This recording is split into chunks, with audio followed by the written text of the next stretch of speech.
Kaixo eta ongi etorriak gaurko saiora.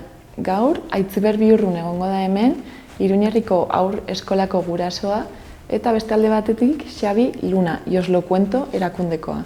Orain, has gaitezen edukiekin. Gaurko komunikabidetako azalak aztertzen hasiko gara. Diario de Notiziasen, Nafarroa estatuan jada 7 kasu utzi dituen koronavirusari aurre egiteko prest dagoela dio titularrak. Argazkiaren bitartez, aldiz, Lesakako bizilagun bat N121A errepideak 45 egunetan utzi duen laugarren hildakoa izan dela jakinarazten du. Horretaz gain, Sarriak bere etapa itxi ondoren, Sukuntzak Nafar Enpresarien Konfederazioaren buru izateko aukera izango duela ere nabarmentzen du gaurko Notiziasek. Baita, abeltzainek esnearen kartelera erreklama dezaketela ere, prezioak ituntzeagatik. Gai aldatuz, Paskualen abokatuak fiskalari Sisiren testigantza aztertzeko eskatu diola ere jakinarazten du azal honek. Baita, Azagran, ibaira erori eta hipotermia jasan duen gazte bat zainketa intensiboko unitatean dagoela ere. Bestalde, Arrotxapeak sarbide publikoko desfibriladorea estreinatu duela ere ematen du jakitera Notiziasek. Eta bukatzeko azalaren goiko zatian, Nafarroak inauterien zikloa itxi duela eta gaur arkok artearen mundua astintzeko bere ateak irekiko dituela nabarmentzen ditu.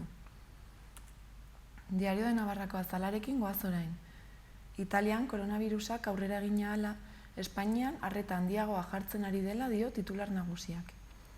Argazkiaren bidez aldiz, Bizkai liderra edo menpekoa den jartzen du zalantzan.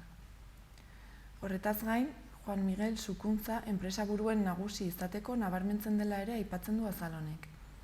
Baita Iruñean, pertsonen aurkako delituak jeitsi eta lapurretak igo egin direla ere. Bestalde, gobernuak elikagaiak galerekin saltzea debekatu duela azpimarratzen du. Eta bukatzeko, N121 errepidean, beran, 53 urteko lesakar bat hildela ere jasotzen du egunkari honek. Gararekin jarraituko dugu. Titularrak dioenez, EAJak zapuztu egin du PSOE, Unidas Podemos eta Euskal Herria Bilduren arteko pentsioen aldeko ituna. Argazkiaren bidez aldiz, alarma koronavirusa bera baino arinago zabaltzen ari dela dio. Horretaz gain, Debagoienak ere hondakinak berehala jasotzeari uko egiten diola jasotzen du portada honek. Eta bestalde, Aiarako hondakinen kudeaketarako instalazioan langile bat hildela jakinarazten du. Azal honetan ere, Borja Iglesiasi inoren eroni taldeko kideari egindako elkarrizketaren tarte bat ageri da. Eta bukatzeko, Hosni Mubaraki buruz ere hitz egiten da, atzo hil baitzen. Berriaren azala ikusiko dugu orain. Nafarroan, 1960 eta 1978 artean tortura sistematikoa izan zela ondorioztatu dutela dio titular nagusiak. Irudiaren bidez aldiz, N121A errepidean 2 hilabetetan 4 hildako izan direla jakinarazten du. Horretaz gain, esnearen prezioa hitzartu zuten 8 enpresak salatzera dei egin dutela ere azpimarratzen du egunkari honek. Gainera, Murgan behargin bat hildela ere esaten du, birziklatzeko enpresa batean 4 metroko garaieratik erorita. Hosni Mubarak 91 urterekin ospitaleko ohean hildela ere jakinarazten du gaurko berriaren azalak. Kulturarloan, Bretzen Amakuraia Bilbon Arriagak euskaraz estreinatuko duela aipatzen du. Eta bukatzeko, Senpereren hazkundea, kezka eta erronka bilakatu direla ere nabarmentzen du. Euskal Herria Irratiarekin bukatuko dugu. Kalejirak galtzadatik egin ahal izateko adierazpena onartu dutela dio albiste nagusiak. Bestalde, Navarra Suma eta PSNek inauterietako kalejiraren aurka oldartu zen poliziaren lana eskertu dutela ere nabarmentzen du komunikabide honek. Eta bukatzeko, Miren Zabaletaren hitzak azpimarratzen ditu. Esanez, estatu sakona konponbidearen bidean egin daitezkeen urratsak oztopatzen saiatzen ari dela.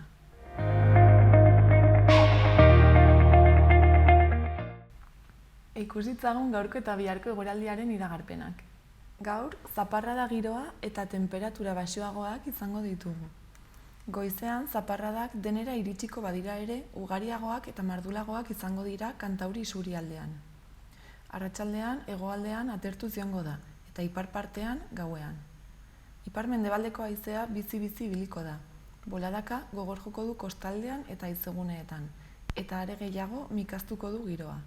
Arratsaldean ahulduz joango da. Temperatura jaitsi egingo da eta maximoak ozta-ozta iritsiko dira 10-12 gradura. Elurkota 1100-1300 metro artean kokatuko da. Bihar egoera egonkortu eta temperatura dezente igoko da. Haizea hegoaldetik finkatuko da eta temperatura errekuperatu egingo da, nabarmen igoko da.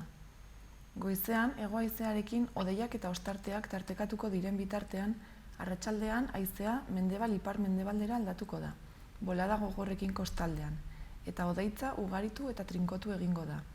Litekeena da kantauri isurialdean eta batez ere Gipuzkoan eta iparralden euri zaparrada batzuk botatzea. Baliteke egunsentian Araba eta Nafarroako zenbait lekutan izotza egitea. Goazen orain gaurko efemerideak ikustera.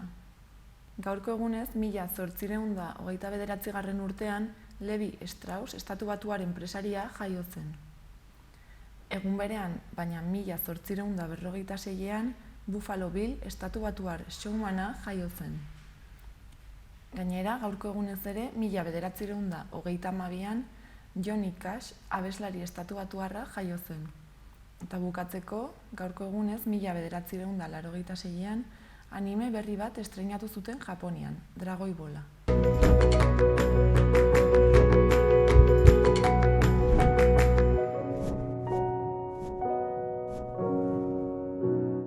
Ikusitzagun zenbait udalerrietako albisteak.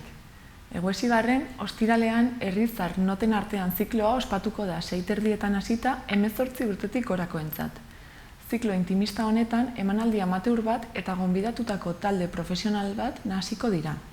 Hori guztia kandelen argipeko giro lasaian. Kasu honetan, Eguesibarko udalaren musika eskolako ikasleak eta doblei talde profesionalak joko dute emanaldian. Bestalde, igandean, Teatro Paraisoren Lunatikos Zirkus emanaldia izanen da Joakin Lizarraga eskolan goizeko 12:30 3 urtetik gorako haurrentzat. Hurrengo asteazkenean, gainera, martxoaren 4ean, nerabeen gurasoendako komunikazio tailerra egingo da 5 eta 4 familiendako arreta zentroan. Tailerra 11 eta 16 urte bitarteko seme-alabak dituzten gurasoentzat da, eta izen emateko epea ostiral honetan amaituko da. Gai aldatuz, baina ostiral honetan ere, Sarrigurengo jaiak antolatzeko gazte batzar irekia egingo da 5:30 familiendako arreta zentroko gaztegunean. Batzarrean proposamen desberdinak planteatu eta eztabaidatzeko aukera izanen da. Iruñara pasako gara orain. Hiriburuan 2019an behera egin dute pertsonen aurkako delituek, sexu askatasunaren kontrakoek eta indarra erabiliz egindako lapurretek. Naiz eta delituen guztizko kopurua igo den, ebasketen igoera dela eta. 2019an, Iruñean 13.000 delitu inguru gertatu ziren, aurreko urtean baino 4% gehiago. Orduan, gutxi gora behera 12.500 izan baitziren. Igoera hori, ebasketek eragin zuten, delitu guztien 40% izan baitziren, eta 9% igoera izan zuten. Datuen arabera, pertsonen aurkako delituak 9,3% gutxitu ziren, tratu txarrek eragindakoek 8,4,4 eta indarrez eginiko lapurreta delituek ia 11% gutxiago izan ziren. Gainera, aurreratu dutenez, Iruñeko udala udaltzaingoarentzat herritarren segurtasuneko plan bat lantzen ari da, hurrengo 3 urtetarako zenbait lan ildo eta jarduketaren inguruan. Hori guztia, Iruña gero eta hiri segurugoa izateko xedez. Bukatzeko, herritarren aferen batzordeak Arantzadiko kirolgunea bisitatu duela jakinarazi dute. Iaz, erabiltzaileek 145.000 aldetik gora baliatu zutena. Udala lanean ari da kirol instalazioen kudeaketa lizitatzeko eta Arantzadin energia aurrezteko neurriak hartzeko. Lizitazio berriak atzerapena daukanak arreta berezia jartzen baitu hobekuntzetan eta energia eraginkortasunean. Instalazioen modernizazioa bultzatzeko xedez.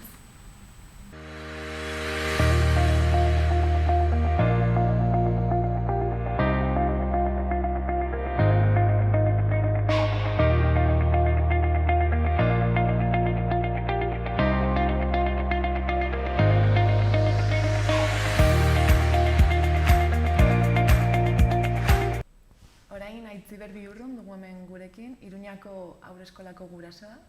Kaixo, arratsaldean. Kaixo, arratsaldean. Zer moduz? Ongi. Zu hori haurreskolako gurasoa zara, ez? Hori da. Eta zure haurrek ze ereduan edo ikasten dute? Ni hori Rotxapean Goizederreko haurreskolako ama naiz, eta nire ditut bikiak ditut, eta biak euskaraz bizi dutele goiza. Dena den, orain badirudi zailtasun gehiago egongo direla, ez? Haurreskoletan euskaraz ikasteko.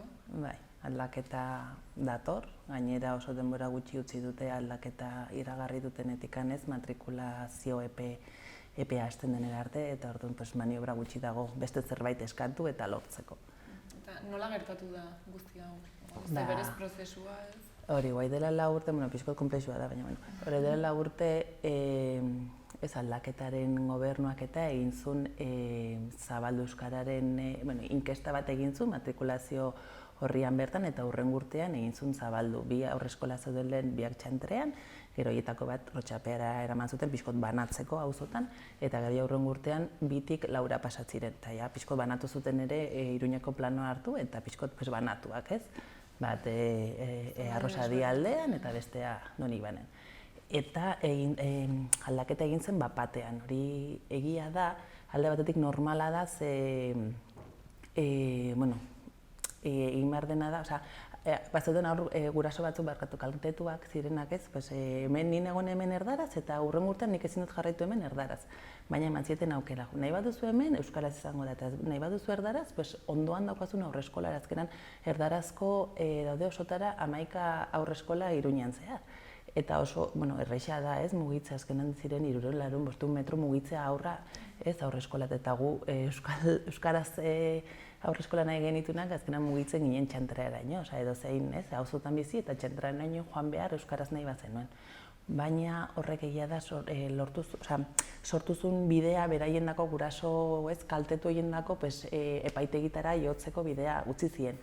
Eta epaitegira jo zuten eta kominen hartan irabazi zuten. Ez nahi du irabazi, epaitegiak errantzuela ez zegoela ongi egin aldaketa hori eta Nafar gobernuari eskatu behar zitzaiola baimena sakoneko aldaketa bat zelako. Horrik rekurso bat jarri zioten udaletikan eta ginen gorenak errango zuenaren zai. Baina egin dute olako estrategia politiko bat udalean minorian daudenez, udaleko gobernuak, eta egin duena da rekurso hori atera eta parteen arteko akordio batera iritsi. Azken, alkatea eta ez, bere ingurua, guraso kereiante ez, horiekin egin dute adostu, dena atzera botatzea. Ez da, epaile batek errandun zerbait, baizik eta bi parte horien artean erabaki dute hiri baten etorkizuna ez. Eta orduan, egia da ez, legalki, ez dakite zerbait egiten altzaion horri, baina epe gutxi dugu, baina bien arteko akordioa, epaileak egin duna da, onartu, beraiek erabaki duten eta jazta. Eta gero erratu dute, bai, sententzia egin behar da bete, ez, baina egia da bete ez sententzia den, azkenean. Berez ez da sententzia bat? Ez da epaile batek errandako sententzia, baizik eta bi parteen artean adostu duten zerbait, azkenan gurasok eraiente horietako bat ere bada, Ciudadanoseko burua, eta lan egiten orai udalean, ez, dagoen Navarra Sumarekin, azkenan politikoki oso finkatuak daude. Eta haien hartan erabaki dute hiri baten, hurrengo gaina 4 urtetan hiri baten etorkizuna haurreskoletan. Eta hau ez pasatzeko nola egin behar izan zen? Berez, horre paia... Gaizki egin zena izan zen bapatean aldatzea ala? Ez, ezkan gainera hori utzi zien bidea, aserratu ziren eta utzi zien bidea epaitegitara jotzeko, baina ez da hori arazoa da, sakoneko aldaketa bat omen zen, eta orduan Nafar gobernuari eskatu behar zitzaiola baimena. Edo, Nafar gobernuak egin behar zula aldaketa hori, ez udalak, ez omen du kompetentziarik, baina hori azkenan prozeduraren akats bat da, egiten altzena beste gabe, eskatu baimena, eta hurrengo urteari begira, ez da. Baimena eskatuta, ematen altzien ez, Nafarroko gobernuak baimena eta aurrera egiten altzen, ez zen atzera egin behar, baina beraien arteko akorde batera iritsi dire, eta horren epaileak, goreneko epaileak errendu ados. Zuek adostu baduzu, nik ere hori adosten dut. Eta horren orai, bete behar omen da sententzia hori, baina bituz nondik natorren sententzia hori. Eta honek, zenbat aurrei afektatuko die gutxo gara bera? Ez dakit, gu gura haurreskolan gaude 80 piko familia, eta daude lau haurreskola, gutxi gora bera hori gurea da pixkot handiena, baina hori azkenean egin behar dena da atzera buelta, eta gainera pixkota okerrago, ze Rotxapeako haurreskola bat itxia dago, orduan Rotxapeakoa ere berez egon behar ziren lehen zuten bi haurreskola euskaraz, eta guain egongo da bat txantreakoa izatei, baina gero gurea izan behar da elebiduna. Eta hori badakigu azkenen euskararen dako kaldea dela. Eta orduan zuek ari zarete saiatzen mobilizatzen, Hori da, hitz egin genuen politikoekin, eta gero ere kalean ere pixkote presioa sortu beharra da, politikoek ere beraien lana egiteko. Beraiek berez errantziguten baietz zerbait egiten alko zela, baina hurren urteari begira zehorten oso denboraz mugatua gaude. Eta orduan, ikusiko da berre ere zer egite duten hurren urteari begira ez, baina bueno. Eta uste duzu garrantzitsua dela haurreskolak euskaraz izatea? Azkenean euskaraz bizi nahi dugu, eta nik nire haurrak euskaraz bizitzen nahi dugu, azkenean oinarrizko eskubide bat da. Ingelesez ikasi nahi duenak badauk ere ingelesez, zera batzuk egiteko aukera, eske guk ere bai, guztiz. Gainera esan duzu inkesta baten bidez, egin zutela jakiteko zenbat? Bai, berez guk uste dugu ere ez dela inkestarik behar. Azkenan 3 urtetik aurrera badakigu zenbatek egiten duen D-eredurako apostua, euskara murgiltze horren apostua, eta ez da inkestarik behar, baina haiek inkesta nahi bazuten, egin zen inkesta bat, nik gainera nire aurra handiarekin bete nuen, zen matrikulazioan bertan inprimiaki bat, eta orduan denek egin genuen bete. Eta hurren urtean, orduan erabaki zen, 2 haurreskoletatik 4 pasatzea. Horai erratu dute, inkesta horrek ez duela balio, ze haurreskoletan ginen guraso horiek jaz gaude haurreskoletan. Ez, 2015an uste izan zela, hor bete zen, horiek jaz gaude haurreskoletan. Horren beste inkesta bat behar dela. Baina, horren egiten ari dire ez dakit nolako inkesta, eta hortan aitzaki... Ikusiko da orduan ez?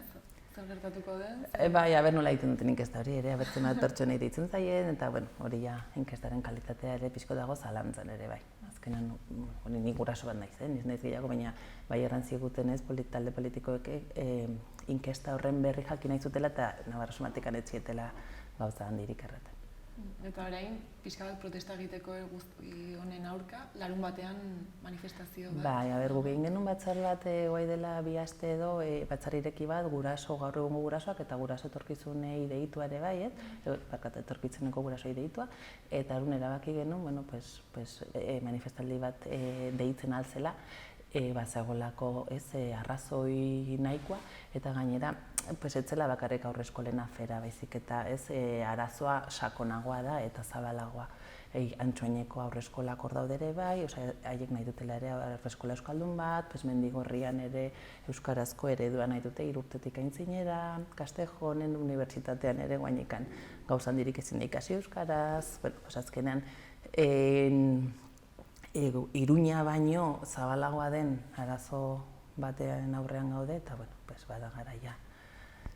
Kalean presio hori sortuta, berez ez, gobernuan gehiengoa osatzen dute PSN-erekin batera beste batzuk, Iruñari dire ez, Navarra Suma agintzen minorian eta Nafar gobernuan PSN dago gero bairekin eta ea kaleko presio horrekin eta ausardiz jokatzen duten eta behingoz poliki-poliki euskara zabaltzen duan. Eskatzen duzuena da euskaraz ikasi alizatea Nafarroan. Euskaraz bizitzea.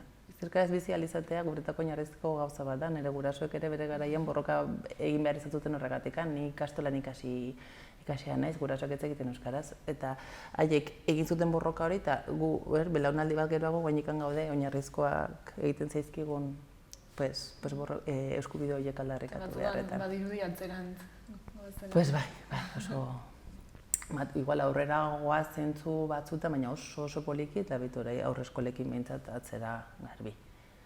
Orduan garrantzitsua da, ez? Larun batean, kalera ateratzea. Bai, egia zen. Bai, hori lortzen dugun, aditu behar digutenek hori da. Eta poliki-poliki ausartitzokatzea eta benetan euskaraz bizitzeko aukerak ematea. Eta manifestazio hau ze ordutan eta nondik abiatuko da? Golemetikan abiatuko da atxaldeko 5:00. Orduan, euskaraz bizi nahi duen mundu guztiak, Hori da, ere ni más ni menos batu zen erdaraz, guraso erdaldunei ere pixko batez, referentzia eginez, eta nire gurasoek egin zuten bezala, guraso asko daude erdaldunak direnak, baina bere aurrek euskaraz bizitzeko, edo euskaraz ikasteko ez aukera hori nahi dutenak.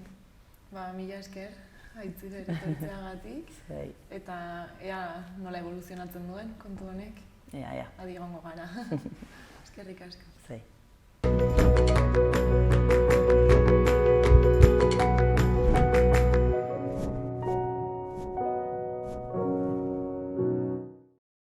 Orain Xabi Luna dugu hemen gurekin platoan, bera Os lo cuento elkarteko sortzaileetako bat da. Kaixo, Xabi. Kaixo. ¿Qué tal? Muy bien. ¿Qué nos puedes contar sobre esta asociación? Bueno, Os lo cuento es una asociación pequeña que nace desde, digamos que había hecho ya diferentes proyectos en su día en campos de refugiados saharauis, con los refugiados en Grecia, y recaudaba dinero para otras asociaciones, pero a través de ellas, ¿no? Y pensé que cooperar a través de otras asociaciones, dije, pues monto mi propia asociación, manejo yo el dinero y sé que siempre es transparente, todo lo que me donen va a llegar íntegro y encima lo podré contar. Bueno, por eso más o menos se llama así, yo os lo cuento porque la idea es esa, ir a los lugares, mostrar cómo está y venir aquí y contarlo. ¿Y cómo muestras esas realidades?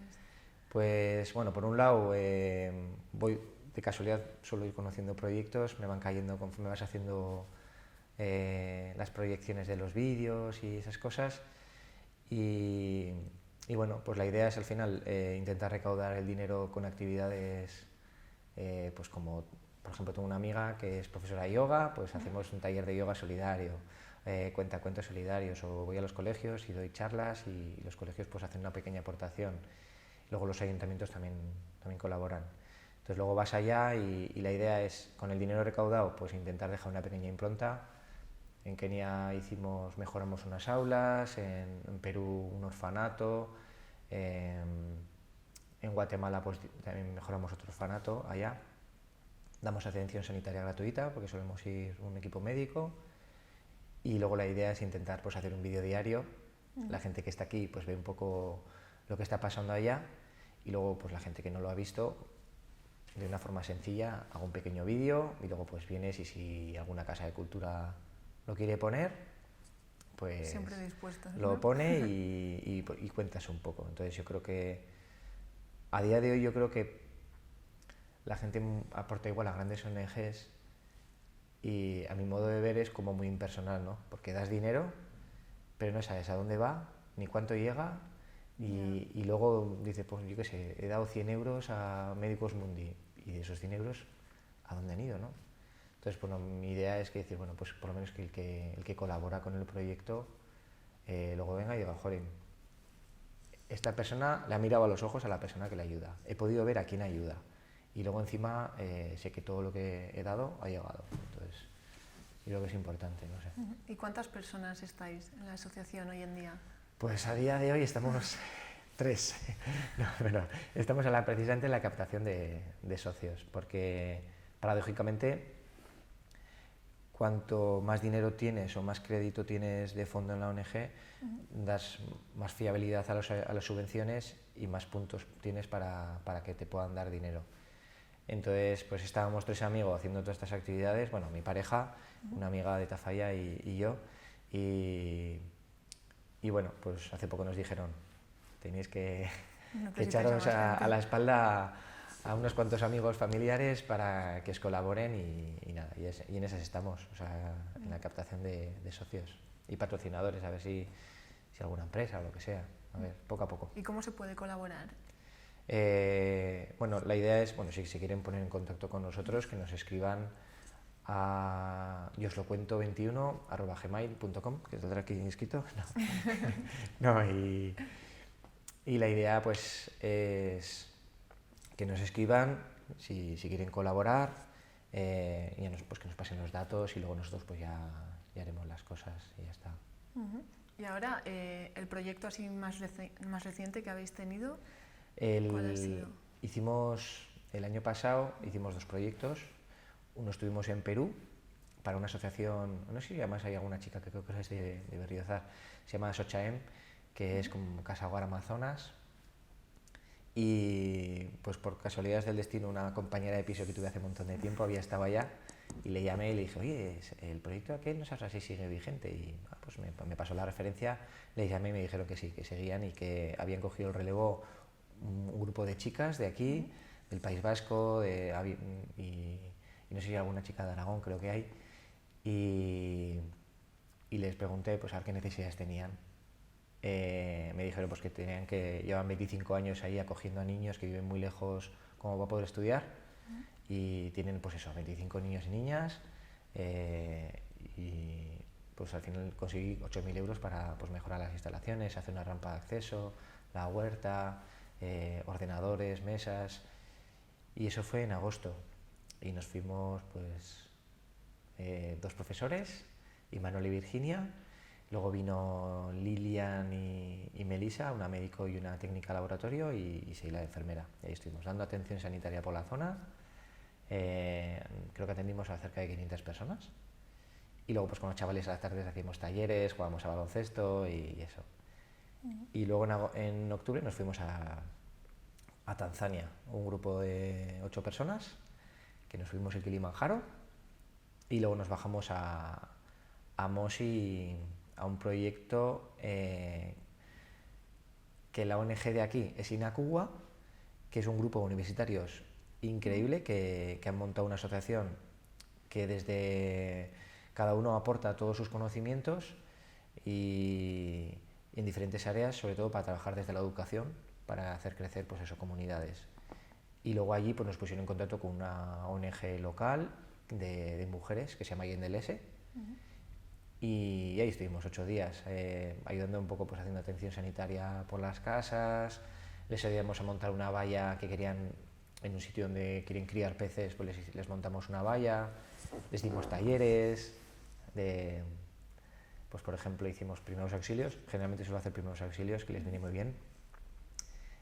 Un taller de compresas reutilizables, y porque bueno, una forma también pues de contaminar menos, de que puedan utilizar las telas que tienen en casa, y luego nos hicimos uno de fabricación de juegos con basura, por ejemplo. Entonces hacéis cosas súper distintas, ¿no? Sí, la idea, yo creo que intentar, poco a poco vas aprendiendo, ¿no?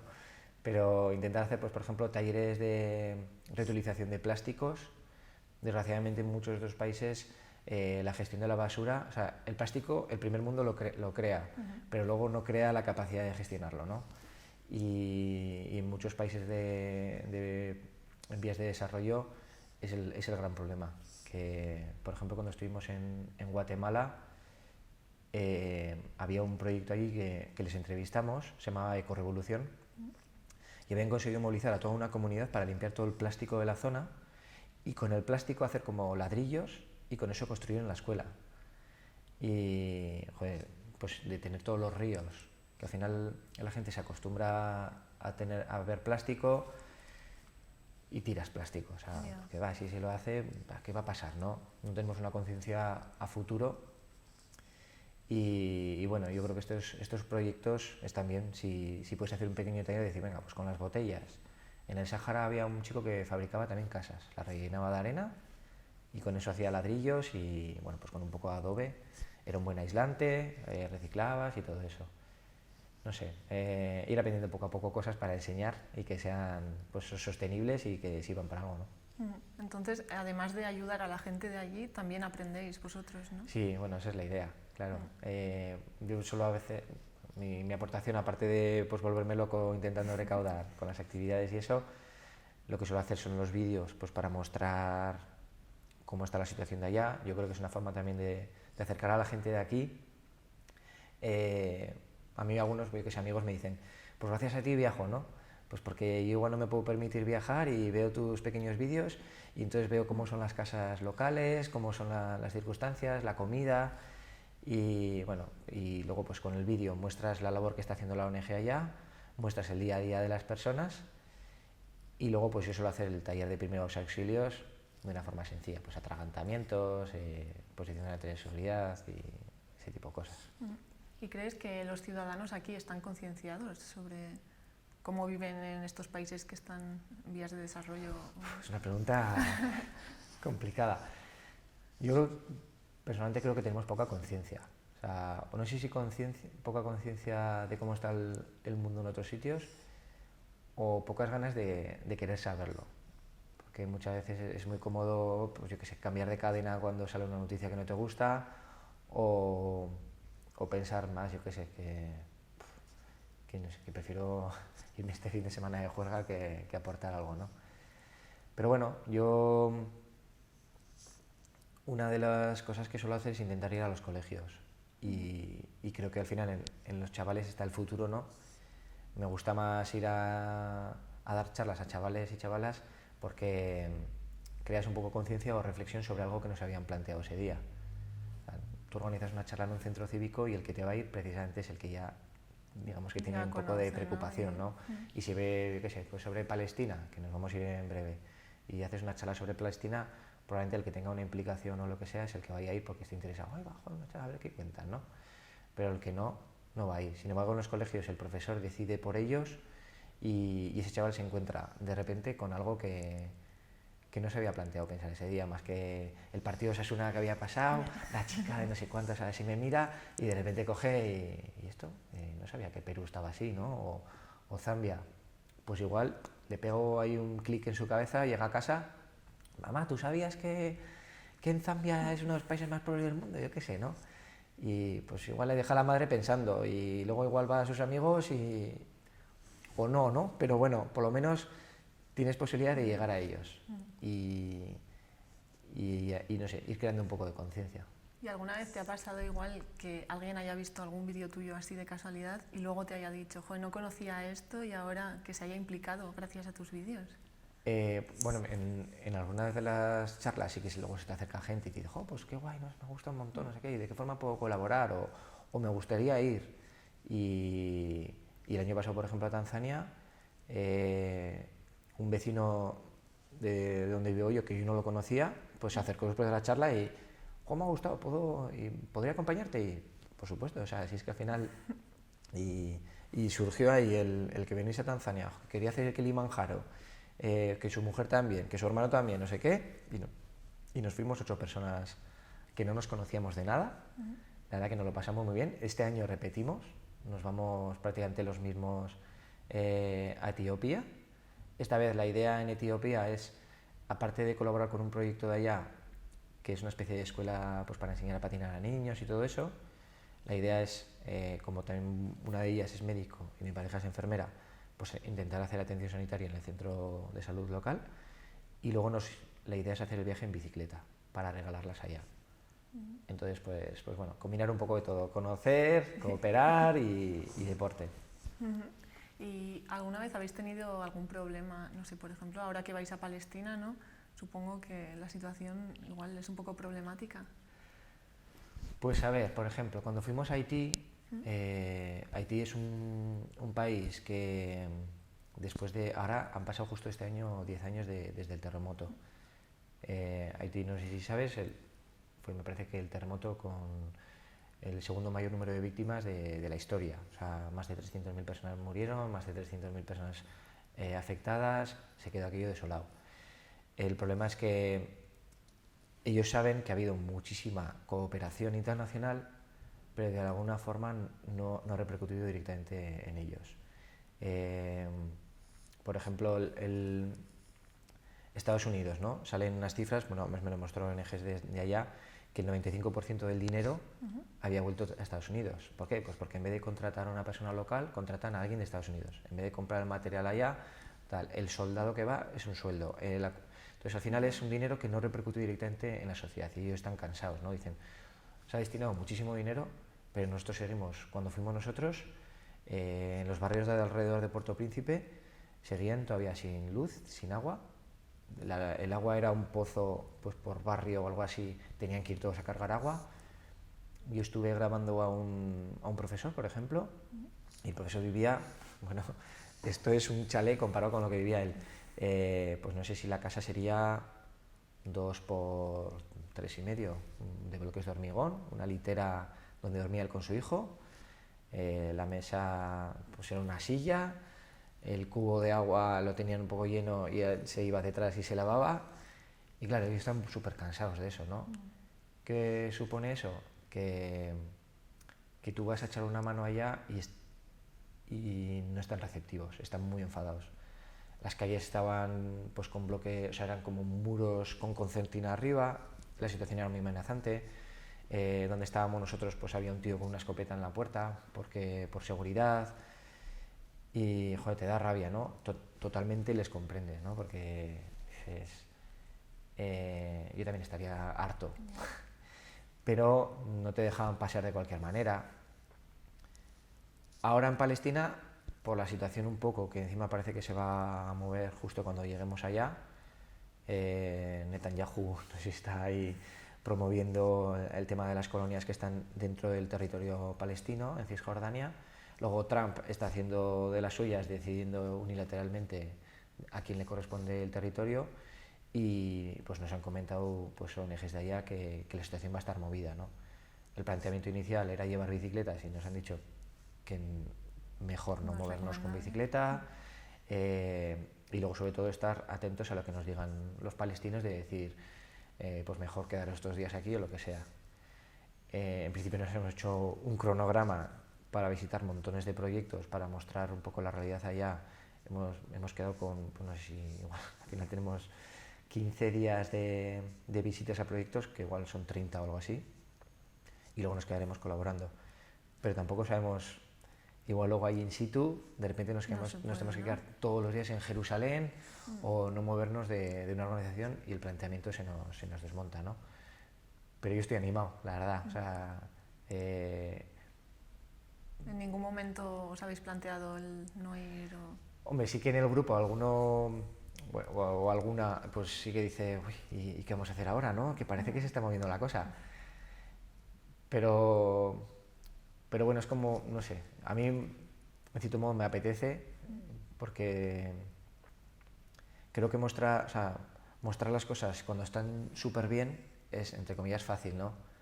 Pero si tú muestras las cosas cuando están mal, que es la mayoría del tiempo que llevan viviendo desde mediados de siglo, desde el Nakba, que fue en el 48, pues a partir de ahí pues se han sucedido diferentes pues bueno, ocupaciones por parte de Israel, intifadas por parte de Palestina, movilizaciones que han creado una situación muy inestable, ¿no?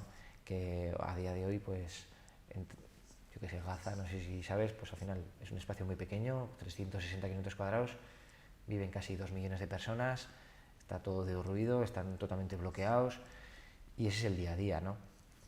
Y yo creo que eso es lo que es interesante de mostrar. Si muestras la cara bonita, al final la gente no ve lo que realmente viven ellos en su día a día, siempre con cabeza y sin arriesgarte mucho, ¿no? Que al final no cobras por ello, no eres un corresponsal de prensa, eres un simple bombero, pero bueno, a mí me estimula, la verdad, no te voy a engañar. Entonces dirías que a pesar de los momentos difíciles o las dificultades, compensa lo que hacéis. Yo creo que siempre. Yo desde mi punto de vista me siento súper afortunado. Creo que vivimos en un lugar privilegiado, en unas circunstancias privilegiadas a nivel climatológico. Hay 2 sitios del mundo donde, yo qué sé, están en placas tectónicas y se someten a terremotos a nivel bélico, a nivel de alimentación y luego a nivel de desarrollo. Entonces dices, si es que lo tenemos todo y encima somos incapaces de destinar un poco de nuestro tiempo y de nuestro dinero a que otros puedan tener los mismos privilegios que nosotros, ¿no? Pues si vas y puedes mejorar un poco y luego llegas aquí y creas conciencia en otros que harán otro poquito y poco a poco vamos sumando, pues para mí uno diría, pues esfuerzo compensa. No, a mí no me supone esfuerzo. O sea, es decir, a mí me compensa con creces. Y hasta que tengas, pues hasta que las fuerzas y la capacidad estén ahí, pues si podemos hacerlo, pues lo haremos. Y ahora, para financiar los proyectos estos futuros que tenéis, ¿tenéis pensado hacer, no sé, alguna charla o algún taller o algo, no sé? Pues a ver, por ejemplo, en la Universidad del País Vasco en Vitoria tenemos una charla sobre refugiados. Quería montar una charla allá, una de las chicas, de las profas, y voy a ir con una que ha estado en Médicos Sin Fronteras, en el Congo y en Lesbos. Y bueno, pues eso nos han dicho que nos aportan 200 euros. Tengo pues algunas charlas en colegios, hacemos una actividad de taller de yoga con Marta, el otro día fue un cuentacuentos. Luego pues estoy pidiendo a ayuntamientos a ver si es posible que nos colaboren, porque el de Panamá queremos construir 3 aulas que van a servir aparte para dar formación a los chavales, luego para dar talleres a las mujeres y que puedan pues trabajar y salir un poco del ámbito doméstico, porque en algunos sitios pues todavía la mujer es muy vulnerable, tienen menos acceso a la educación, luego es una sociedad muy patriarcal que las tiene más apartadas. Y entonces, pues bueno, a mí cuando me propusieron me pareció súper interesante. Y luego encima va a servir como de comedor para una especie de proyecto, de programa de nutrición a chavales, pues a niños que no tienen tanto acceso a la comida. El problema es que, claro, me parece que el objetivo son conseguir 27.000 euros y de momento lo estamos pegando con todas las paredes de las subvenciones.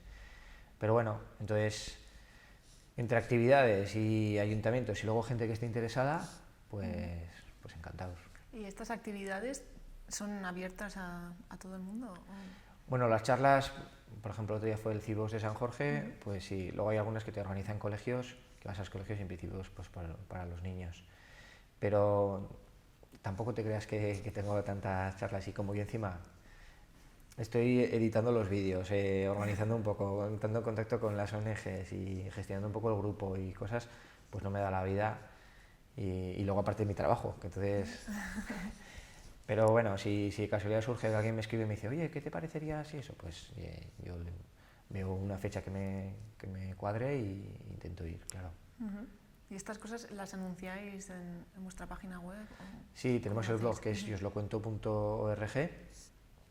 Poco a poco, porque al final como también gestiono yo todo eso, pues va subiendo un poco, contando cosas. Ahora, fíjate, si siguen subiendo vídeos que iba haciendo pues en lo de Perú, en lo de Zambia, que era el 2018, y nada. Y luego pues ahora pues se subió el otro día pues la charla que tuvimos en Cibox. Dentro de unos días pues saldrán las imágenes de una charla que hicimos en Baraso en el otro día, que la gente del pueblo pues quería ver la experiencia en Kilimanjaro, porque algunos no habían podido ir a la Cibox y dicen, jolín, no puedo ir, pues yo quiero verlo, ¡hala! Que se vengan al pueblo. Y fue muy interesante, la verdad, porque bueno, fue más gente de la que esperaban ellos, y luego se creó como un ambiente muy familiar y estuvimos conversando súper a gusto, la gente iba haciendo preguntas, ¿y cómo están allá? Y no sé cuántos, ¿no? ¿Y por qué salen tan pocos hombres en los vídeos? Y digo, bueno, porque era una asociación de mujeres, pero es verdad pues bueno, que las mujeres en muchos de los sitios llevan el peso de la sociedad, aunque luego parece que no, o hacen ver que no.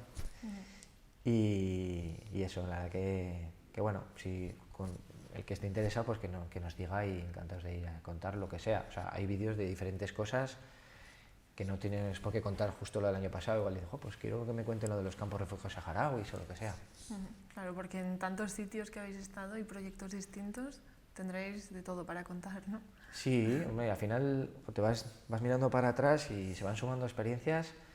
Tú como solo miras un poco a presente y pensando en los proyectos futuros, pero luego todo suma, ¿no? Y vas, no sé, yo digo que es como que estoy siendo un poco parte de la historia, ¿no? Porque al final los campos refugiados saharauis es un asunto que lleva desde el 1975, que llevan ahí 45 años en el desierto de Argelia, y que luego igual, pues dentro de no sé cuánto tiempo, saldrán los libros de historia aquellos refugiados saharauis que estuvieron un montón de tiempo allá, ¿no? O la situación palestina, a ver en qué se resuelve, ¿no?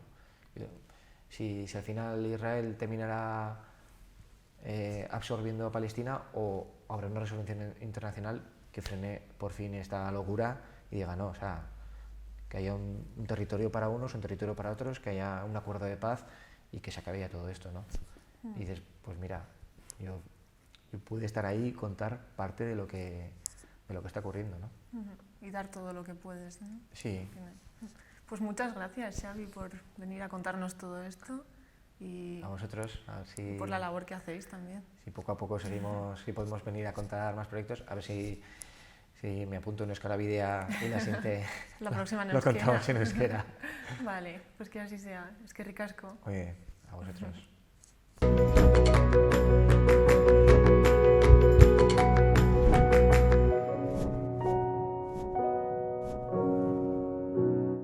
Bukatzeko, errepasatu dezagun aste hontako agenda. Gaur, ipuin kontalaria egongo da 5:00 Burlatako Axular Kultura Elkartean. Gaur ere, baina 8:00 Nafarroako Antzerki Eskolan, irriziklo jardunaldiaren barne, erradikalak ginen ikuskizuna egongo da 3 euroko sarrerarekin. Ordu berean bestalde, Euskalkien sailkapen berria liburua aurkeztuko du Gotzon aurreko etxeak zaldiko maldikon.